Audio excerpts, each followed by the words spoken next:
is not only is it showing up as a consultant and more as a teacher and more as an expert, but being able to contextualize that education and discovery process and exploratory process for different kinds of stakeholders that are involved. A lot of times people come to me and they ask for advice on how to get to the decision maker, as if it's just one single magic person that's going to greenlight and sign off the purchase. And I see you smiling. It's gotten to the point where even if you do get that magic 5 or 10 minute meeting with the C-level person who is the ultimate sign off, people have gotten so much more risk averse that they'll almost certainly kick it back to their team, the people that work for them, and say, here, go build consensus among them and figure out if you're a good fit. And if they're in agreement, then yeah, we'll come back and we'll talk about this today. So yeah, it's different people, different viewpoints. And you mentioned even detractors that if you think about like your buyer personas, you might have a primary and a secondary prioritized based on their impact, but you can have a negative buyer persona too. The kind of stakeholder that when that person shows up,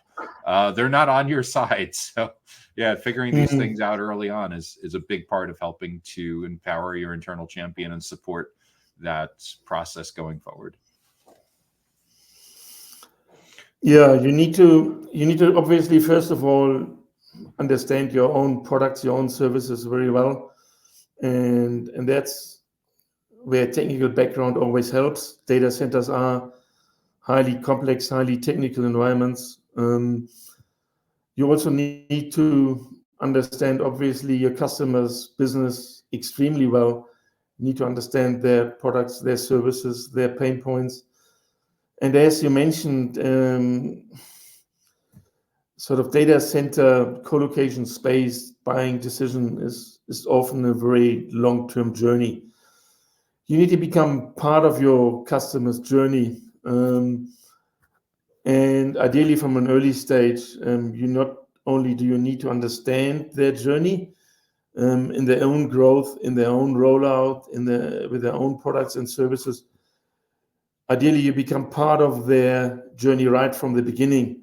So you're always in this equation of them making decisions, them planning, then them defining products, defining solutions, and how are those going to be implemented. So yeah, it's a long haul through multiple stages and with multiple stakeholders involved.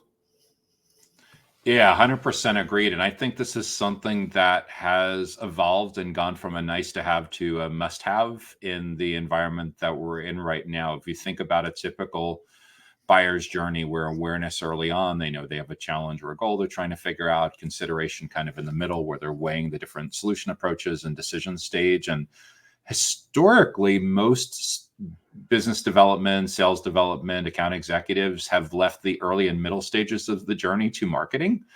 The reality is in the world we live in now, in order for sales to get in early enough to impact how they navigate the journey, collaborating with marketing to getting in there as the consultant and the teacher is more important than ever. Along the same lines,